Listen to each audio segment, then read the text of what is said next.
ครับสวัสดีครับเมื่อนี้สิเอาพระไม่ส้มอีกแล้วครับเอ่อพระที่ผมใส่แขวนพับแท็กซี่ยุงเทียบครับพระองค์นี้ครับนี่ตัวนี้ใส่พวกนี้ใส่ครับแท็กซี่ยุงเทียบประสบการณ์หลายครับพวกนี้อันนี้ที่เอาไม่เบิ่งไม่สู้นี่บ่แม่นว่าเอามาอวดมาอ้างอ่าแล้วก็บ่แม่นท้าทายอ่า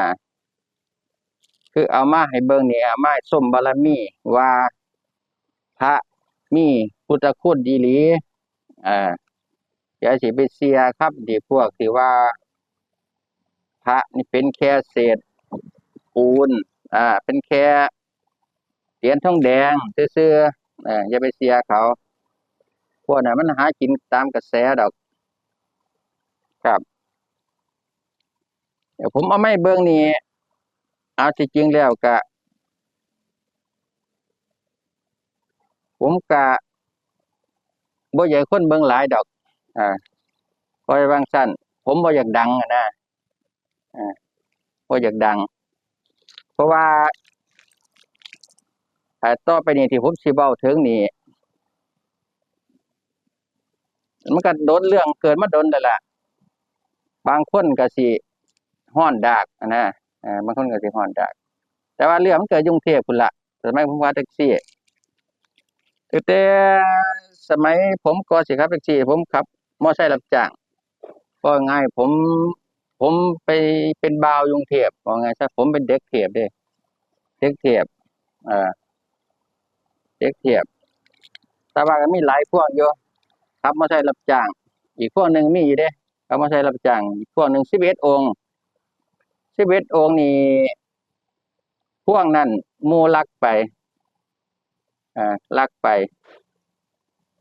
มันว่าทำหายว่าซั่นมันก็ว่ามีคนลักมันอีกทีหนึงแต่ว่ากระหมู่ผมนี่ละมายุงเทพมันตายแล้วพวกนี้ก็อย่าบ่อยากเว้าถึงมันสิฮอดกระดูกมันสิบาปนะเพราะมันผมสิบาปเอามันสิบาปสร้างหัวมันต่อโอ้ตอนไอ้11องค์เนี่ยบ่ธรรมดาเด้อหลวงหลวงพ่อจงวัดตั้งนอกอันนั้นเป็นพระของปู่ผมหลวงพ่อจงหลวงพ่อทองพูนจังซี่เออเกจิดังๆเลยหลวงพ่อแดงก็มีแดงเขาบันไดอิฐนั่นล่ะโอ้ยเว้าความซื่อซะถ้าแม่นของแท้น่ะบ่ผมรวยแล้วเอามาเว้าเรื่องนี้ต่อนี่สมัยนี้ผมเป็นบ่ขับมอไซค์รับจ้างเนาะตั้งแต่สมัยพศ25 35 36พุ่นล่ะ35 36ว่าไงซะผมขับมอไซค์รับจ้างในซอยผมแนวผมก็รู้จักตำรวจหลายเนาะผมเป็นสายให้ตำรวจตัวอาผมเป็นสายให้ตำรวจเอาเบิดเล่นไฮโลเล่นไพ่ตู้ม้าตู้สล็อตพุ่นล่ะก็ไปบอกตำรวจพุ่นละขายยาบ้าขายซ่าขายเฮโรอีนว่าง่ายซะเอาเบิดซุอย่างที่พวกทำผิดกฎหมายนั่นผมก็ไปบอกตำรวจเออว่าง่ายผมเป็นสายตำรวจซะแต่ว่าขับมอไซค์รับจ้างโอเคผมยาวเด้อยู่เด้ผมตกไหลกว่าเด้ผมนั่นไปเป็นบ่าวกรุงเทพนะว่าง่ายซะขับมอไซค์รับจ้างสมัยนี้ก็คุ้มซ้อยละว่าง่ายแต่ผมบ่แม่นนักเลงดอกผมนิสัยดีอยู่เออเพราะว่าผมเป็นสายแต่บ่ผมก็ได้เปอร์เซ็นต์นำเพิ่นเออเพิ่นถือเพิ่นปรับเพิ่นหยังมาเพิ่นก็จะอันจับแล้วก็จักอาทิตย์หนึ่งจะไปหาเพิ่นก็ให้เงินมาใช้แต่ว่าก็เสี่ยงคือกันเสี่ยงโดนกระทืบกระทืบมันก็ไคร้อยู่แต่มันโดนน่ะบักไข่โป้งจังซี่นี่แหละครับผมสิเว้าต่อไปตัวนี้ล่ะนี่คือวิบากกรรมของสายตำรวจครับหลังจากหั้นมาผมก็บ่ได้ติดต่อตำรวจโดนจนมาปี 484950พศ4849นี่แหละผมก็มาขับแท็กซี่อู่นึงอีกพื้นที่นึงพื้นที่นึงว่าไงซะผมนั่งกินเหล้ากับตำรวจการนั่งกินเหล้ากับตำรวจอยู่ปากซอยมีคนมาเห็นพื้นที่ที่ผมทำงานน่ะในซอยระแวกมันใกล้กันนะเขาเห็นผมนั่งกินเหล้ากับตำรวจมันก็เลยเป็นเขามองผมอีกว่าเป็นสายตำรวจเพราะว่าพื้นที่ที่ผมทำงานนั่นมันมีหลายอย่างครับมีเบิดยาบ้าตู้มาตู้สล็อตแต่สมัยยุคทักษิณนั่นส่วนนั้นเพิ่นปราบนักเด้ปราบนัก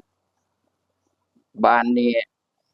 การที่ผมไปนั่งกินเหล้ากับตำรวจเขาหาว่าผมเป็นสายให้ตำรวจพอดีมันก็ถึงข้าวช่วยผมล่ะอันมากันหมู่พวกผมนี่ล่ะมันขายหน้าผมท่านคนใกล้ตัวเจ้าของบ่ไปขายหน้าเพราะว่าบางทีนั้นหมู่ผมนี่มันก็เฮ็ดงานนํกันนะขับรถแท็กซี่อยู่อู่นํกัน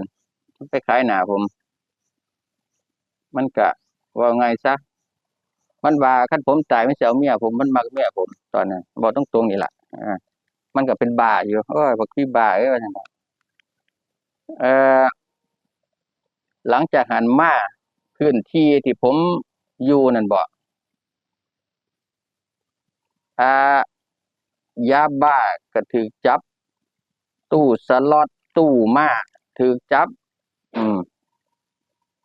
เขาหาว่าผมเป็นสายเด้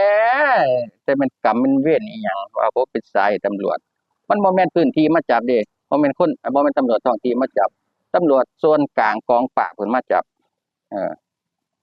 ผมบ่รู้เรื่องหยังเลยผมเศร้าเป็นสายมาโดนแล้วก็สิวางซั่นที่มันอันตรายน่ะเพราะว่าผู้กำกับย้ายมาใหม่ผู้กำกับย้ายมา3มื้อถูกจับยาบ้าจับตู้มาตู้สล็อตตู้สล็อตมันก็ย้ายมา3มื้อเด้งอีกแล้วผู้กำกับเด้งแต่ว่ามันอันที่มันสิเกิดกับผมต่อไปนี่สิเกี่ยวกับตำรวจหรือบ่ผมก็บ่มั่นใจจากหันมาผมก็จูงจักตำรวจเลยเนาะเขาก็มีคนมาบอกอยู่เด้เป็นตำรวจนี่ล่ะมาบอกอยู่ว่าระวังตัวดีๆเด้อว่าซั่นให้หนีออกจากพื้นที่ซะเขาเข้าใจผิดย้อนค่ำมันหมู่ผมนี่ล่ะไปเว้ามันก็ปากต่อปากนะว่าอันผมนี่เคยเป็นสายตำรวจเผอิญก็มื้อนั้น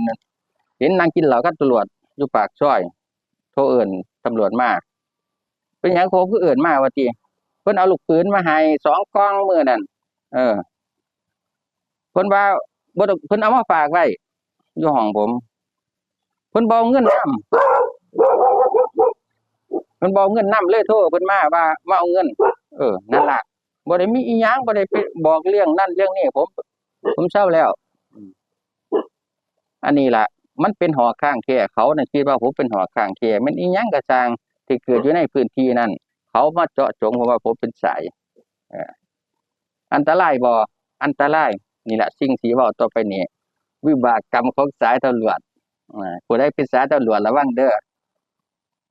เสือร้ายบ่ร้ายเขาก็ว่าเสือเป็นแนวนั้นหลังจากหันมาก็ผมสิเว้าแต่มันเด็ดๆเนาะหลังจากนั้นมาผมก็ขับแท็กซี่เนาะขับแท็กซี่อยู่แถวโรงพยาบาลภูมิพลนี่ล่ะไปส่งคนในซอยมันเป็นซอยวนมันซอยไปกลับได้สวนไปกลับได้ซอยวนผู้โดยสารลงปุ๊บก็ขี่มาอีกประมาณ50เมตรมีผู้โดยสารเอิ้นคนป่วยนั่งรถเข็นไปโรงพยาบาลภูมิพลค่ะว่าซั่นเขาว่าจนเตือบมีรถตู้มาจอดหลังมีผู้ชาย3คนหัวเกรียน แท็กซี่คันนี้ขึ้นไม่ได้นะครับเขาเป็นคนร้ายว่าท่านผมเป็นตำรวจผมจะมาจับคนร้ายว่าท่านนี่แหละคนที่ขับแท็กซี่นี่แหละเป็นคนร้ายเขาว่าพวก3 คนแต่จักแมนหรือบ่แมนหรอกเขาเป็นคนร้ายเขาจะมาจับคนร้ายว่าผมเป็นตำรวจว่าท่านอันญาติคนไข้หรือว่าญาติผู้ป่วยนะว่าโอ้ยขอร้องเถอะค่ะว่าท่านให้เขาไปส่ง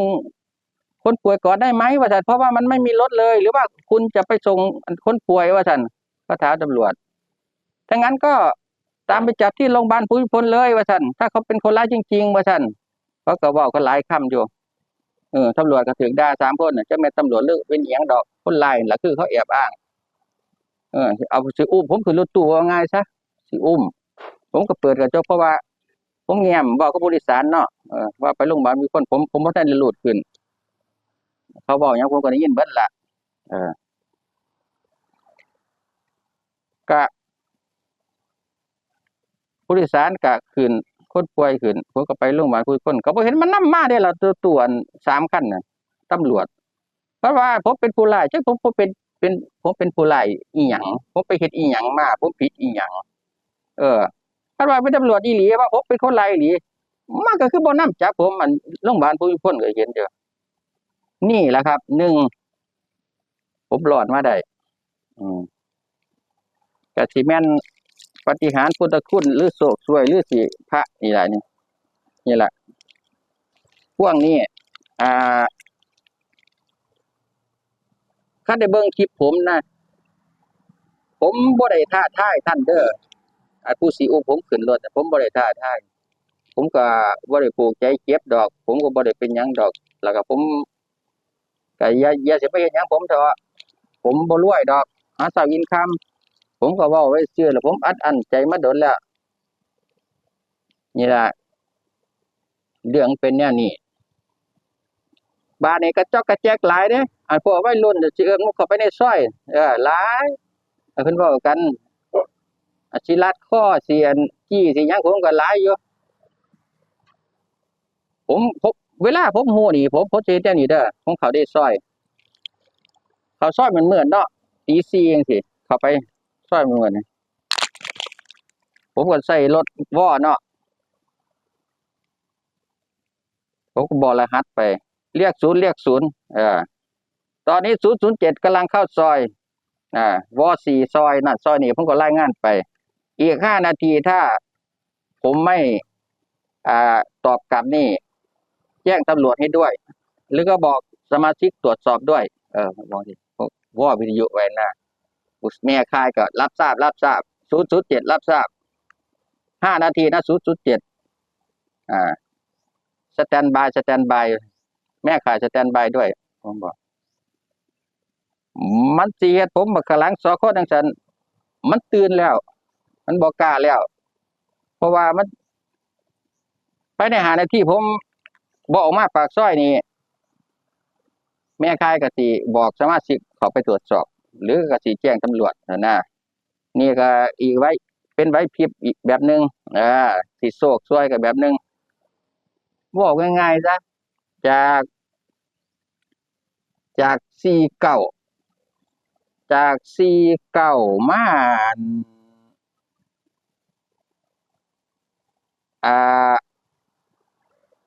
53 5453ประมาณ54นี่แหละผมเช่าขับแท็กซี่54บ่หยังดอกผมรำคาญมันนำบ่เลิกเด้บ่เลิกโอ้ยว่าง่ายซะมันสิมีพวกพวกที่ตำรวจกองปราบจับยาบ้าเขาฮู้ว่าผมเป็นสายแม่นบ่นี่ก็นี่แหละแก๊งนี้แล้วพวกตู้สล็อตบางทีมันเว้าง่ายมันสามัคคีสู้ร่วมกันอีกอย่างนึงก็พวกตำรวจเจ็บใจได้ยินนั่นมีตำรวจผู้นึงมาบอกว่าเขาสิเอาให้ตายเด้อเขาบ่ให้แล้วเขาสิเอาให้ตายผู้กำกับย้ายมา3 มื้อมาถูกจับตู้มาถูกจับยาบ้าถูกจับตู้สล็อตเด้งไปอีกต่อนึงก็จักสิโทษไปแล้วไปมาโทษหยังกับผมของตำรวจเนาะก็ เขาเจ้าก็เก่งกองปราบเขาเจ้าเก่งเด้แม่นพื้นที่บ่จับกองปราบส่วนกลางเขาเจ้าก็มาจับสิมาโทษผมอีหยังเออนักอีกสิเว้าให้ฟังสิเว้าแต่อันเนื้ออันล่ะมันมีหลายเนื้ออยู่อันเขาเจ้าก็แจกกันสิตีในซอยน่ะบ่เว้าตัวเดียวแต่เว้าตอนเดียวนั่นล่ะบัดนี้สิเว้าอีกตอนสองมีวัยรุ่นเอิ้นผมเข้าไปในซอยว่าไปรับพี่น้องว่าซั่นเขาสิมันเป็นโกดังนะติดแม่น้ำเจ้าพระยาเขาไปปุ๊บมันมีบ้านอยู่ปากซอยเนาะก็เปิดกระจกป้าว่าซั่นเข้าไปแล้วปิดประตูให้ด้วยบอกไม่รู้ไม่เห็นอะไรนะครับป้าขอบคุณมากคุณว่าเอ้าผมมาคิดในใจมันเป็นหยังคือเข้าไปแล้วมันคือต้องปิดประตูเข้าไปแล้วเป็นหยังคือว่าบ่ฮู้บ่เห็นว่ามีแท็กซี่เข้ามาเออผมก็ใส่สไตล์เก่าอืมเข้าไปข้างในปุ๊บผมก็วนรถออกมาวนรถมาจอดหน้าประตูเลยบ่ให้เขาปิดประตูนะเอาล้อหน้าเอาอันส่วนหน้ากันประตูไว้เขาเกียร์หนึ่งไว้ฟังไว้เด้อทุกเจ้าฟังไว้เด้อพวกตำรวจนั่นฟังไว้เลยถ้าเจ้าเป็นตำรวจอีหลีหรือผู้ร้ายแล้วฟังไว้ค่อยฮู้จักเบิดเป็นหยังเจ้าคือกินข่อยบ่ลงทึกสยบข่อยบ่ลงข่อยฮู้จักอยู่แขนเจ้ามันบอกข่อยอันไปพี่ไปรับข้างในหน่อยว่าซั่นแต่เกิดผมก็ไปปุ๊บนี่อันบ้านอยู่ปากซอยมันสิล็อกประตูมันเป็นประตูประตูเหล็กประตูเหล็กทึบน่ะมันสิปิดกั๊บแล้วสิล็อกไว้เลยนะล็อกกุญแจข้างในเลยถ้าเกิดเป็นอิหยังเว้าง่ายมันก็สิเผาซากผมทิ่มเบิดละทิ่มแม่น้ำเจ้าพระยาพุ่นล่ะเพราะว่ามันบอกกันปากซอยเลยว่าไม่รู้ไม่เห็นสามหม้อนะไม่รู้ไม่เห็นไม่เกี่ยวข้องอะไรทำนองนั้นน่ะเพราะว่าโอ้ไม่ไปนะครับเดินมาเลยผมก็อ่านว่อเรียกศูนย์เลยสไตล์เก่าละ007ว่าซั่นเรียกแม่ข่ายว่าซั่นนี่ล่ะเขาเกียร์หนึ่งไว้เด้อติดเหยียบคาดไว้เขาเกียร์หนึ่งเปิดวิทยุไว้รายงานเข้าศูนย์อีก10 นาทีบ่ออกปากซอยบ่อนรายงานกลับนี่ก็ขอตรวจสอบให้สมาชิกมาตรวจสอบด้วยว่าซั่นแจ้งตำรวจให้ด้วยโดนเตือนเท่านั้นผมเห็นอยู่ผู้ชาย3-4คนอยู่ในตึกกันอยู่ใต้ตึกถอดเสื้อเพิ่บอยู่มีแต่หน้าโหดๆหัวคิดเกรียนผมบอกกับไปนึงว่าผมบอกกับไปย่างมาเว้ยย่างไว้มานั่งหมอหลังเพราะว่าประกันไว้หลุดมันนั่งบ่ได้นั่งบักมานั่งข้างหลังขึ้นมาปุ๊บดีบักข้างหน้านี่บักมาน้ำผมนี่ว่ามาหับนี่นะใจเย็นๆนะว่าซั่นใจเย็นๆเขาเข้าเกียร์หนึ่งไว้ว่าซั่นมันบอกกันบักข้างหลังมันคิดว่าบักข้างหลังขึ้นมาสิซาดผมโหลดนะผมมีจี้ข้อก็เอาเสียกลัดข้อละทรงนั้นแต่วิทยายศนี่เพิ่นบ่ฮู้จักดอกในเจ้าสิเรียนมาก็จริงแต่ผมก็ฮู้จักวิธีป้องกันเพราะผมการสวพ91เนาะขออภัยที่เอ่ยนามสวพ91เพิ่นสิแจกหนังสือสำหรับแท็กซี่ป้องกันตัววิทยายศการผู้ร้ายล็อกข้างหลังเฮ็ดแนวใดผู้ร้ายมีดจี้เฮ็ดแนวใดจี้ข้อจี้เอวเฮ็ดแนวใดผมอ่านละเอียดหมดแล้วแม่นเจ้าสิเรียนมา4 ปีก็อาจจะเป็นสงฆ์ผมหรืออาจจะเป็นพุทธคุณพระนี่ล่ะก็สิเป็นได้นั่งอยู่ข้างหน้าผมเนี่ยบอกว่าน้าใจเย็นๆนะว่าซั่นเขาเข้าเกียร์หนึ่งไว้ว่าซั่นแล้วก็ยังปิดประตูไม่ได้เพราะว่าเขาจอดรถขวางไว้ว่าซั่นสงสัยจะรู้ตัวแล้วล่ะงานนี้สงสัยจะไม่สำเร็จเห็นว่าโอ้ฮู้จักแล้วโอ้ว่าซั่นมึงสิเอากูจนได้ตัวนี่ว่าเอากูจนได้ก็หลายสิ่งหลายอย่างก็มีมื้อนึงอันนี้อีเว้าอีกเทื่อนึงแต่ว่าจากกันมาหลายปีอยู่กินผมบ่ลงเพราะไงซะข่อยก็บ่ได้ประมาทเจ้าเด้อเจ้าก็เก่งอยู่แต่ว่าดวงข่อยบ่ถึงคาดเป็นหยังผมคือบ่อยากอยู่กรุงเทพ ผมรำคาญเนาะอย่างผมบ่ย้านดอกผมรำคาญไปส่งแถวสำโรงพุ่นล่ะสมมุติปราการพุ่นมันจะเป็นคลองเนาะไปคลองผมไปจากพี่เด้อ่าอิมพีเรียลสำโรงพี่เอออิมพีเรียลสำโรงมาไปคุณประมาณ20 กิโลไปทั้งแพร่กษาไปทั้งกุเด้เออมันเป็นคลองเพราะว่าไปหาคนป่วยบาดนี้ไปฮอดคลองแล้วมันมันบอกผมว่าบางทีก็หัวเกรียนกันละบอกผมว่าไปหาคนป่วยนำเด้อว่าซั่นไปช่วยหน่อยว่าซั่นไปอุ้มคนป่วยมาว่ามาขึ้นรถว่าซั่นจะไปโรงพยาบาลว่าซั่นมันว่าเป็นแม่มันว่าซั่นแม่ไม่สบายไอ้โชเฟอร์ช่วยเข้าไปอุ้มคนป่วยช่วยหน่อยว่าซั่นอันเห็นอันผู้ชายหัวเกรียนยางไล่ๆประมาณ10กว่านี่ล่ะ10กว่าคนมึงยังสิให้กูไปซอยอยู่นี่ล่ะพี่รถมึงเด้อพี่รถมึงข่อยเป็นคนฉลาดเพราะว่าไผที่เว้าภาษาพ่อขุนล่าม10กว่าคนหัวเกรียนนั่น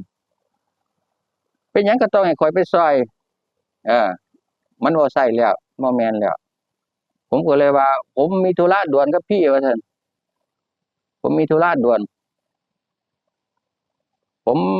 ไปส่งพี่ไม่ได้หรอกว่าซั่นสิฮอดหม้องจุดหมายแล้วสิฮอดหม้องจุดหมายมันมีอันผู้ชายผู้หนึ่งหนวดว่ามันขุนโจรวันขุนพันธุ์พุ่นล่ะเออมาถามว่าไงว่าซั่นมันก็ถามกันเปิดโจ๊กถามกันของแท้ว่าซั่นของจริงว่าซั่นตามแผนเพิ่นว่าผมก็ไปผมก็บอกว่าผมอันนี้ก่อนสิฮอดจุดหมายมีผู้ชายเว้ากันขี่มอไซค์สวนมาเว้ากันกับเพิ่นผู้อื่นผู้มานี่แหละเออผมก็เลยปฏิเสธไปว่าผมมีธุระด่วนว่าซั่นผมไปส่งบ่ได้ดอกว่าซั่นว่าไงซะพัดผมเข้าไปปุ๊บนี่บ่พวกหัวเกรียนแล้วสินำผมอ่า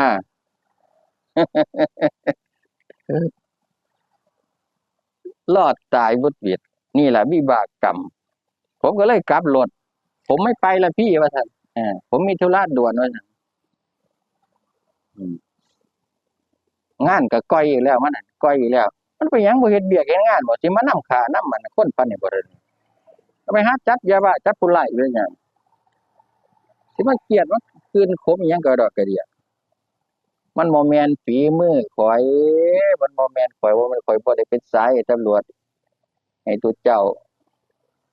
ก็จักมันเป็นนั่นพวกค้ายาบ้าหรือมันเป็น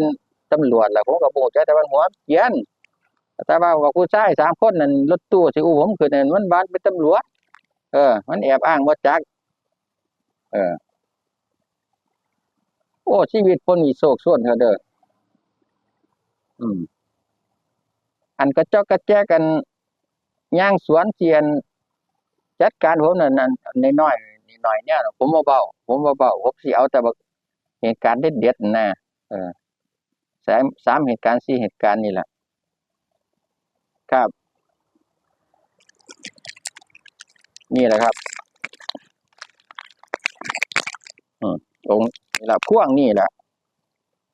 แต่ว่าเดี๋ยวมื้อหน้าว่างๆก็สิเอาง่ายๆซะนี่หลวงพ่อตาผมบ่เห็นหงส์เด้อหลวงพ่อผางนี่หลวงพ่อผางเด้ออันนี้หลวงปู่พบมากเจียมจาโลทักกุลาทั้งกูทั้งอันอุบลพุ่นแหละท่านนี้อันนี้หลวงพ่อวัดเล่าเก่งเด้อเจ้าวัดเล่าสมัยก่อนเด้อคันเอิ้นชื่อเล่านี่บ่ผีย้านรอดนี่เราบ่ธรรมดาอันนี้หลวงปู่ศรีชันทศิริวัดทำเขาบุญนาคพุ่นล่ะอำเภอตาคีนครสวรรค์เออโอ้ยหลายครับมื้อนี้จบรีวิวเพียงเท่านี้ครับมื้อหน้า ผมสิมาบอกฟังไหมครับประสบการณ์ครับหลายประสบการณ์ผม